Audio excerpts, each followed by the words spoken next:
Matthew 14. We've been going through Matthew for a while. I think this is the 50th sermon in Matthew. It's not a bad effort, is it? But like we're halfway. So I reckon if we can get to like triple figures, that would be awesome. That's my target, 100 sermons in Matthew. So this is number 50, I think. And it's Matthew 14, 22 to 33. If you've got a Bible, I'm just going to read it. It says this, immediately, so that's Jesus, he made the disciples get into a boat, go before him to the other side, while he dismissed the crowds. He'd just been feeding 5,000 people, so there's a whole bunch of people knocking about. And after he had dismissed the crowds, he went up on the mountain by himself to pray. When evening came, he was there alone. But the boat by this time was a long way from the land, beaten by the waves, for the wind was against them. And in the fourth watch of the night, he came to them walking on the sea.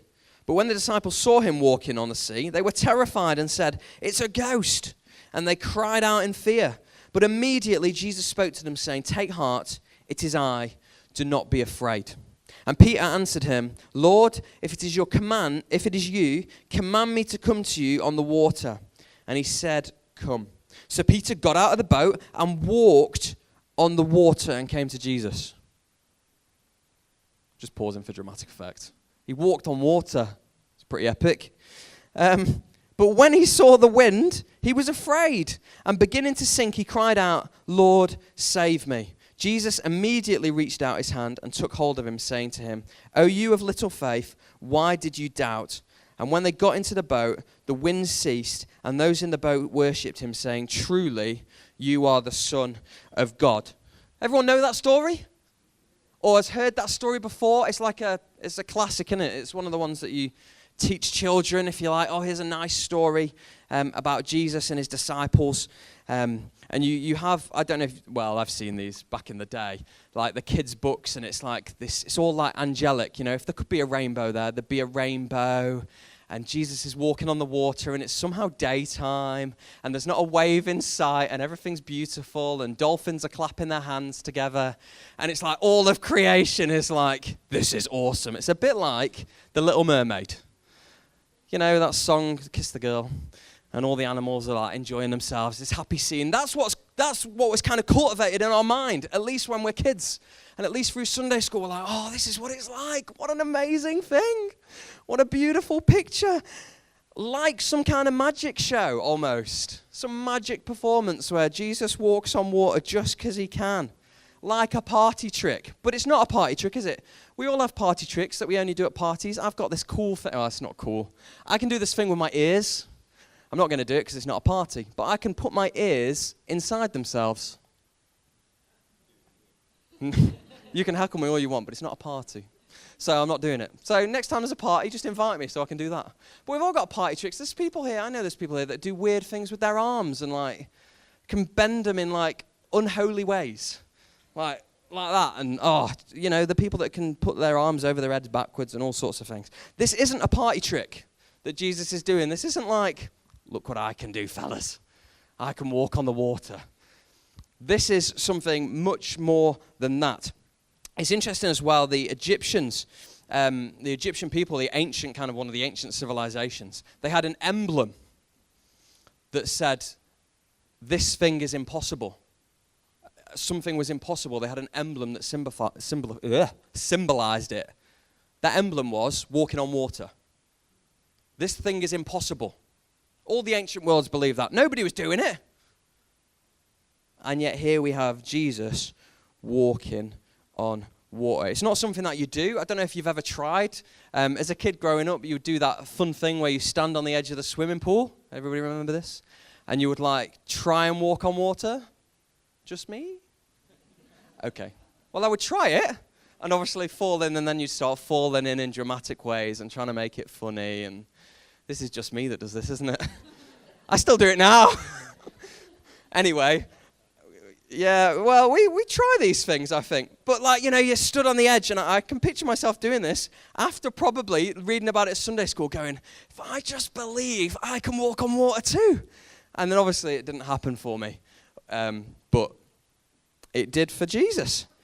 I know that we may have seen like Chris Angel or Dynamo supposedly walking on water. I don't know if you've seen the YouTube video of Dynamo crossing the River Thames. Don't know if you've heard of this invention. It's really clever. It's called plexiglass. And what they do is in the middle of the night before, they put it underneath the water so that he can walk on glass, not water. We know that, right? Dynamo didn't really walk on the River Thames. It's all a magic show. Yet Jesus here is a storm. There's no plexiglass involved. It's a storm. There's raging winds. There's raging waves. It is impossible on the face of it. Impossible to do. And yet, God's in the business of taking impossibilities and turning them into possibilities, isn't he? That's what he does. It was impossible for us to know God until Jesus stepped in. Impossible. We were far off. We were distant. And yet Jesus makes it possible. And the same thing he's doing here, he's stepping in. And before we get to that part of the story, I want to just look at something that precedes him walking on water. And I want to talk about prayer, because it's interesting that, Jesus spends quite a bit of time in prayer before heading out onto the open water. You want to see people come to faith, you want to see the miraculous, you want to see the supernatural, pray.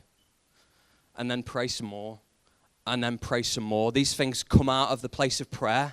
They don't just happen. It's intimacy in the relationship with God, and these things flow out of it. And Jesus here, you will see, okay, his mate, John the Baptist, has been executed. Or, well, not more than a mate, his cousin has been executed. And so you read earlier on in chapter 14 that he tries to go off to a desolate place, probably to grieve, probably to pray, probably to spend some time with his heavenly Father. But huge crowds follow him. 5,000 men, so you're looking about 15,000 people possibly, if you add up the women and children, follow him. And then they're all in the countryside, they're not near co-op, so he needs to feed them. So he shares a few things and then feeds the 5,000 people. We have that story earlier on in chapter 14. But he went off to be by himself. He didn't go off to feed the 5,000 people. That wasn't the plan. That wasn't what he was doing. And you know what? So often that can be like us, actually. We go, right, well, I need to pray. I know I need to pray. I need to get, start of the day, I'm gonna pray, I'm going to read my Bible. But then your phone rings. Or somebody goes, oh, have you seen this cat video on YouTube? Or have you answered that text, or have you made that phone call? Or, oh, have you gone to the shops for this, or have you done that, or have you done that? And all of a sudden, the prayer and the intimacy and being by yourself with God just gets pushed to one side. And you go, it's okay, guys, because I'll come back to it. I'll just take this phone call, and then I'll come back to it. Except we never do. But I want you to see here what Jesus does. He feeds the 5,000 people. He's full of compassion. Then what does he do? Even though there's been the distraction in one sense, it says immediately. We know what that means, right? Don't need to translate that, do I, into the Greek? Immediately, he went from that place, made the disciples get in the boat, dismissed the crowds, and goes up on the mountain to pray by himself. He does what he intended to do. He's had the distractions, if you like. All right, he fed the 5,000 people, but he went to do what he needed to do. He didn't let life and stuff get in the way of him pursuing intimacy with his Father. So often that's what happens to us. We set out with the intention that I'm going to pray, I'm going to read through the Bible in 1 year this year. And then life happens, doesn't it? Stuff happens. Things get in the way. You get ill, or you go on holiday and then you get out of the rhythm and the routine, or work's really tough right now, or I'm moving house so I don't have time for that, God. And yet Jesus returns to what he set out to do. When you pray or when you're reading the Bible, please don't view that as dead time. Please don't view that as I'll get this done and then I'll move on with the rest of my day. It's the most important part of your day. And everything else flows from it. Yet so often we see it as like dead time. Oh, well, I'll pray and then I'll start work. I'll get on with the real business. Except for Jesus here, you can do the basic maths, okay? He goes up onto the mountainside, and then when he's walking on water, it's the fourth watch of the night, which is between 6 and between 3 and 6 a.m., okay? 3 a.m. and 6 a.m. So that means he's probably been on the mountainside for a good 8 hours. I'm not saying, like, you know, for your quiet time, have an 8-hour quiet time every day, because you might not get anything else done. But here, you might get in trouble with work if you're saying, I can't come in today because I'm doing my quiet time. That might not go down so well. But, I mean, worth a go on a Saturday. If you're not, you know, I think. But here, Jesus, 8-9 hours, spending time in the presence of his Father. He's intentional. Even Jesus, the Son of God, the miracle maker, the most amazing guy ever, still went off into quiet places to seek out relationship with his Father. How much more do you think we need that then? How much more than Jesus do we need to create the time and fashion the time in order to go after God? The boat, incidentally, has also been traveling for 8-9 hours probably, against the wind, struggling away. But these are experienced fishermen, some of them. They should be all right. They should be fine. But it's not a pleasurable experience. I've done a little bit of deep sea fishing, caught a few bits here and there, and it's been a bit choppy. But I've never been in a storm, thankfully. I've not even been on a ferry crossing where there's been a storm. Has anyone been on a storm when they've been on a boat? No, well, a few actually. Good effort. I can't imagine it's a pleasurable experience. I imagine it's one of those where you're like, I hope we get through this. Like, I hope I last the next hour. Or, maybe we should start praying that this wind dies down because we've still got a long way to go. One of those nervy moments. And then between the hours of 3 and 6, so it's dark, you've probably got a bit of moonlight, stars shining brightly into the darkness. He came to them, speaking of Jesus, walking on the sea. But when the disciples saw him walking on the sea, they were terrified and said, "It is a ghost." Now, I think I would have probably said the same thing, and I'd have been a bit freaked out, but I just kind of feel like if they were, why are they not expecting that Jesus is going to come? Why are they not thinking, Jesus has sent us in the boat, how's Jesus getting to the other side? Like, we're going ahead of him. What's he doing, catching a plane? Walking around the lake? How's Jesus crossing? Like, does that thought do they not think of that? Thinking, well, when are we going to see him again? And maybe as the hours go by and they're thinking, this is hard work, and I'm thinking, maybe it would be helpful if Jesus could come and help us. Maybe it would be good if the Son of God could come and sort out this storm. Except when he turns up, they're like, it's a ghost. They're not looking for him. Sometimes when we're in the storms of life, you might be in one right now. We're so busy and so absorbed by it, we don't look for Jesus. And when we don't look for Jesus, we completely miss him. And we're downcast probably. Our eyes are on the floor. These guys are so down and not really looking for Jesus that they think it's a ghost. They think it's anything but the Son of God. I know it's weird that he's walking on water because it's not something that we see normally, but this is Jesus. This is the guy who just fed 5,000 people with a few loaves and a couple of fish. He should be able to walk on water.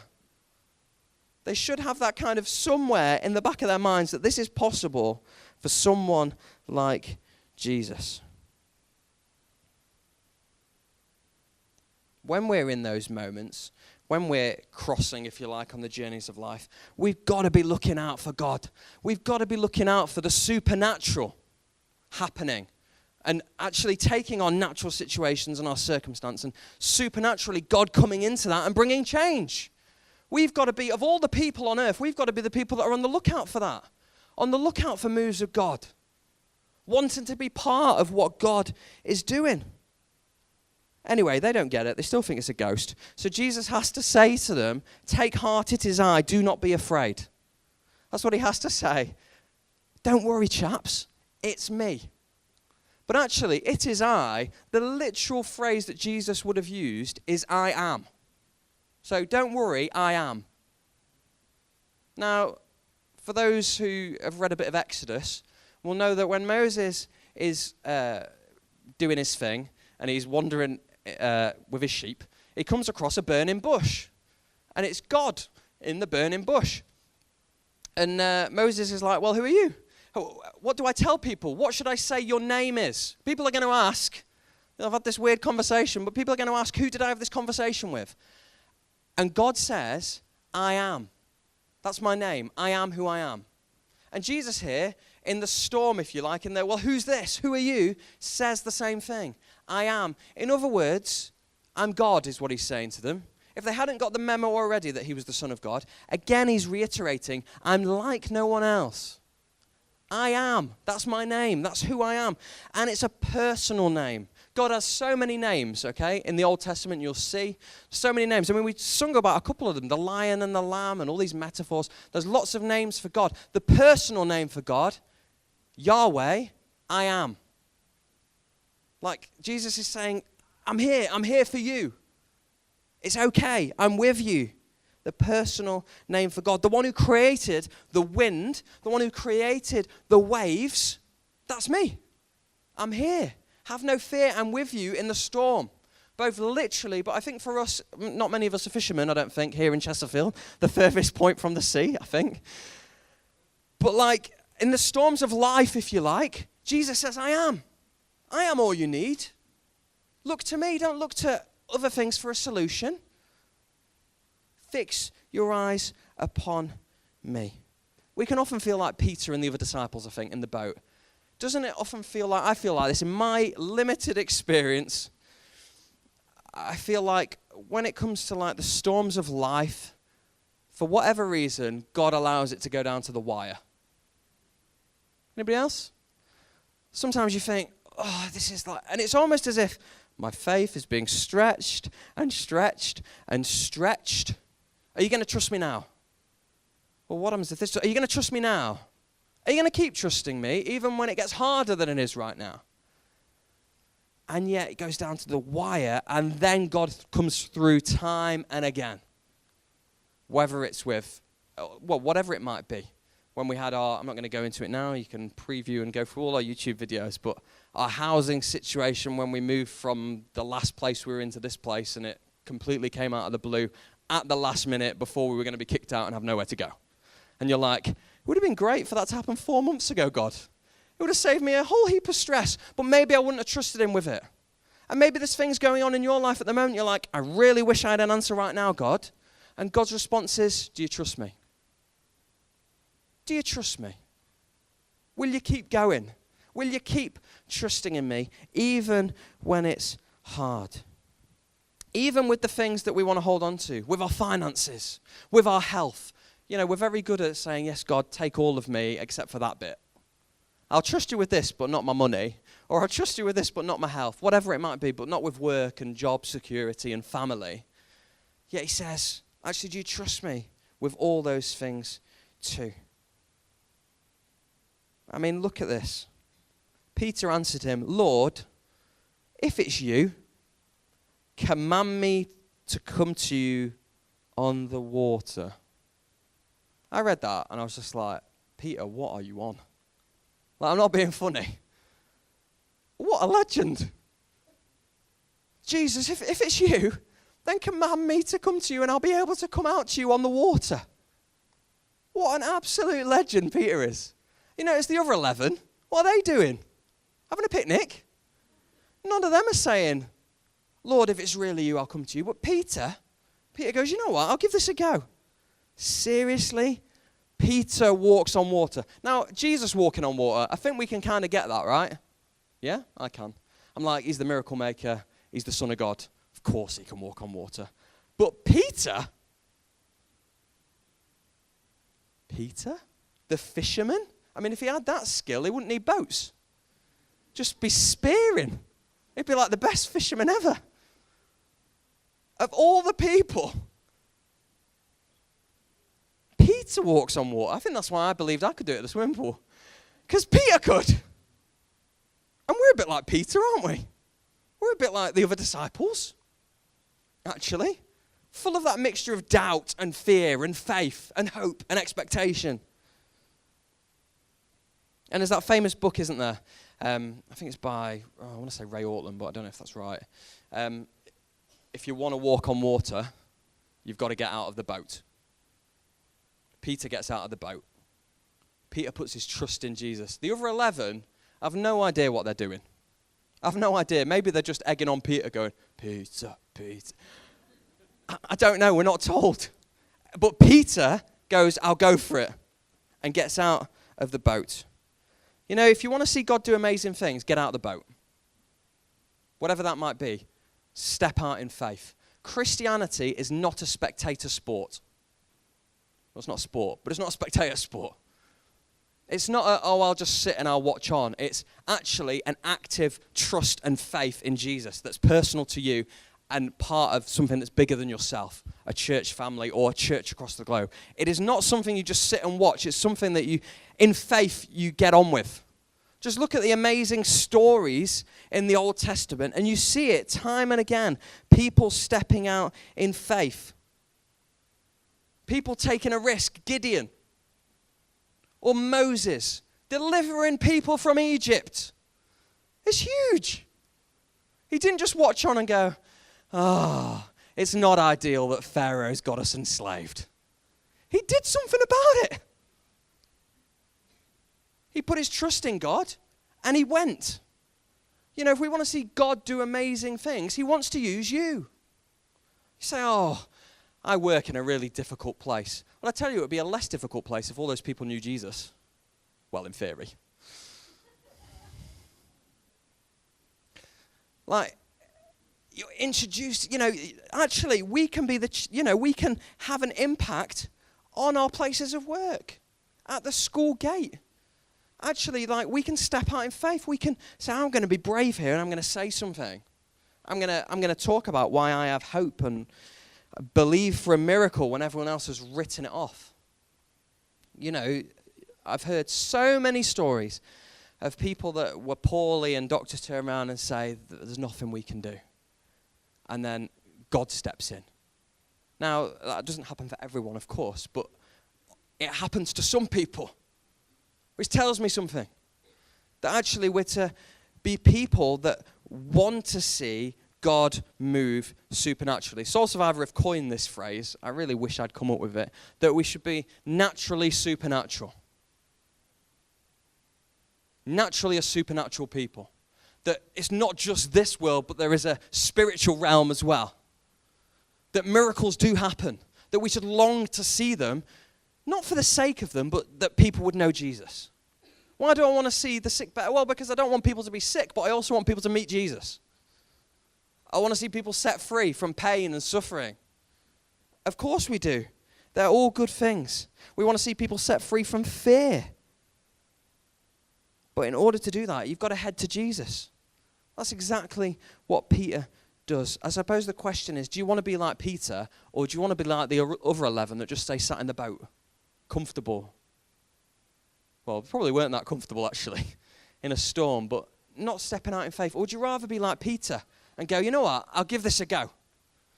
With whatever challenge, whatever storm of life, I'm going to believe and continue to trust in you. Our faith is not an optional extra. You know, sometimes we think, it's not an optional extra. It's part of what it means to follow God.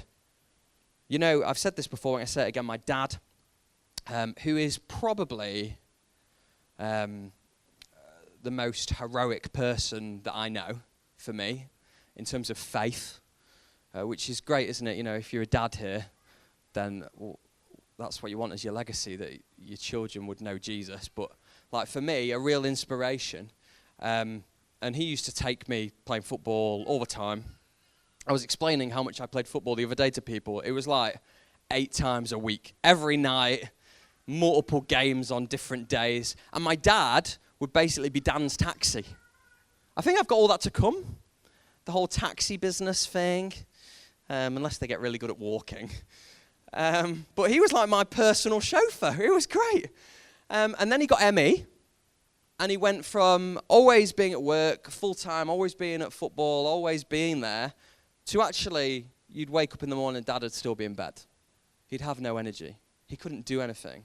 He couldn't cook tea anymore. He was just a broken man. And you know what? We prayed and we prayed and we prayed and we prayed. And I know my mum and dad prayed every single day that he would be miraculously healed.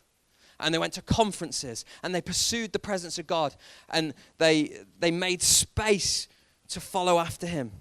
And loads of times they would, full of faith, be like, God, would you heal me? God, I'm believing that you're going to heal me, that you're going to change the situation.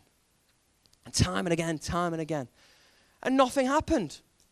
He went through phases of getting better, but then would be poorly again for years and years and years. And I mean 7 or 8 years of this going on. And as time goes on, you can become a bit more hopeless, can't you? You can become a bit like dejected and like, oh, maybe God won't ever heal me. And maybe you start to stay in the boat. You no longer believe in the same way you used to. You maybe don't take the risk that you used to in believing for something or asking God for something anymore because, well, he hasn't healed me yet, so maybe I'll stop asking. And I remember he went to this conference 7 or 8 years later. I wasn't there. And this teenage boy, maybe 14-year-old, had a vision or had a picture of my dad and his heart and his body and chains breaking around his heart and his body. And he went and he shared it with my dad. And my dad broke down. And that day he was set free from ME. And he's not had it ever since. Which is amazing. But he missed my glorious football career. So it's not good enough.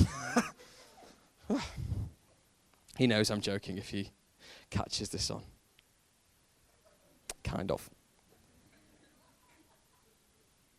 But God healed him in God's time. And maybe it felt like it was going to the wire. But maybe it was like, do you trust me? Are you still going to get out of the boat? Are you still going to believe even though it's really hard right now? Will you still trust that I am a God who can heal you? Incidentally, I've said this before, but nowhere in Scripture does it guarantee that you will be healed of your sickness. God doesn't say that. But the Bible does say, pray for it and to ask for it. And in my experience, I've seen people healed. And so we'll continue to pray for the sick because God heals today. He heals ultimately in that one day we'll be completely set free, but he heals right now too. So we need to be a people that lay hands on one another and pray that people are set free. Pray that the sick are healed. We believe that, don't we? Because we believe in a supernatural God. That our natural limitations are not limitations to the God of the universe. They're not. He doesn't operate in the same way. The challenge is, do we see the problems? Do we see the issues? Or do we see the solution? So often, we're caught up in seeing all the issues and, I'm this, I'm that we don't see Jesus. That we don't see the one who can deliver us. We don't see the one who fills us with his Spirit and rescues us. The question, I suppose, is, what are your eyes fixed on? What you spend your time dwelling on will dictate whether you get out of the boat or not. If you spend all your time dwelling on the problems, life's like this, life's like that, it's not changing. You're not going to get out of the boat. But if you spend your time dwelling on Jesus, then you will. And I want you to note this. Say the boat's here and Jesus is over there. When Peter gets out and walks on water, who's he stepping towards? He's heading towards Jesus. That's way better than staying over here. It's way better to have a go and head towards him. Now, we read on a little bit in a second, but God wants us to trust him. Peter actually walks on water. He walks on water. Isaiah 43 says this, "Fear not, I've redeemed you. I've called you by name, you're mine." He's talking about Israel, but I think the promise applies to us today. When you pass through the waters, I'll be with you. Through the rivers, they shall not overwhelm you. When you walk through fire, you shall not be burnt, and the flame shall not consume you. We're not one of those churches that take that verse literally. We're not going to start setting off fires at the front. But metaphorically speaking here, for I am the Lord your God, the Holy One of Israel, your Savior. In other words, when you trust in me, I'm going to be with you. I am. I'm not going to let you down. I'll be there because he promises he will. Peter's first steps are ace, aren't they? Don't know how many he took. Don't know if he started skipping. But his first steps are brilliant. But he takes his eyes off Jesus. And when we take our eyes off Jesus, even if we start really well, what happens? What happens to Peter? He starts to sink. And that's precisely what happens to us when we start taking our eyes off Jesus. We can start really well. We can make a decision to follow after Jesus. Brilliant. But then the wind and the waves are still there, and they occupy our headspace, and we take our eyes off Jesus, and before we know it, we're sinking. But even though Peter starts to sink, this might be controversial, I don't know. Even though Peter starts to sink, I'd rather be Peter sinking than sat in the boat. I'd rather have got out and had a go than to still be sat in the boat, never knowing, never exercising faith, never fully committing and putting my trust in Jesus.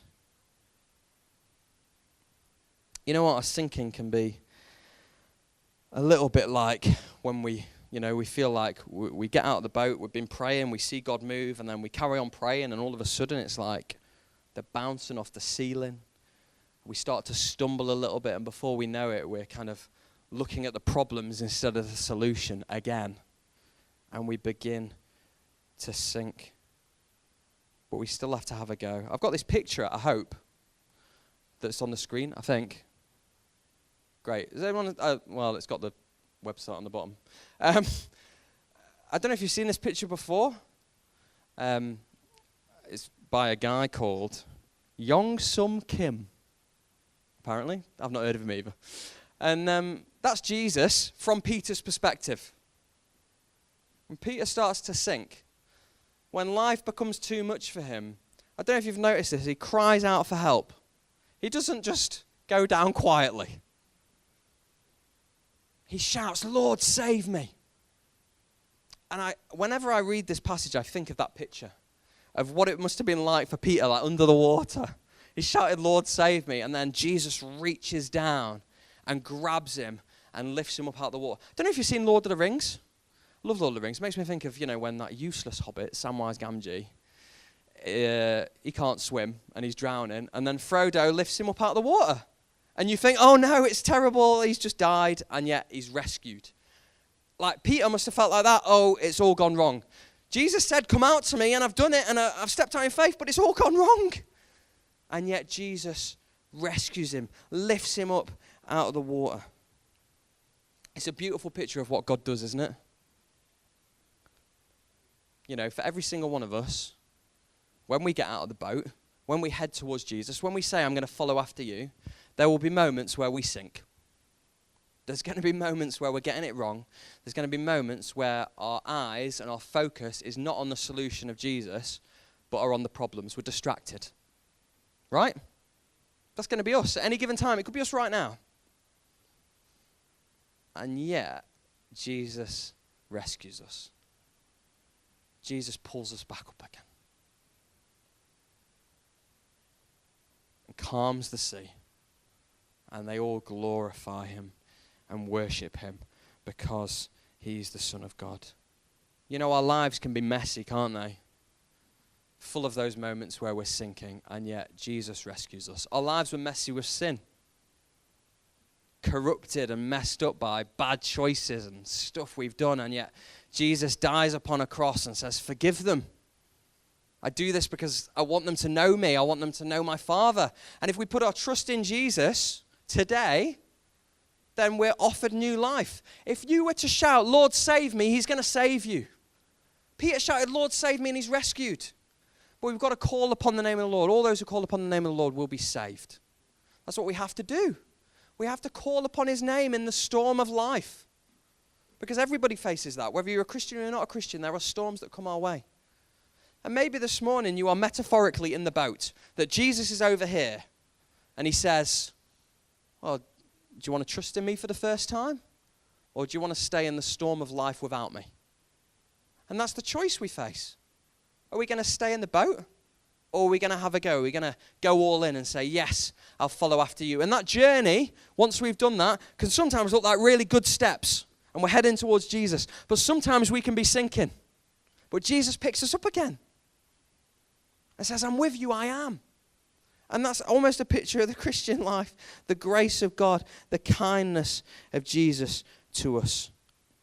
What happens if we're sick today and that's all we can think about, the stuff going on, and maybe we've given up hope of being healed? Are we going to stop praying? Or are we in faith going to say, you know what, we'll go again. I'll ask for prayer again and see what Jesus does. When they got into the boat, the wind ceased, and those in the boat worshipped him, saying, truly, you are the Son of God. I want that to be your conclusion. In your life, I want you to have that same conclusion. Whatever you're going through, whatever you face,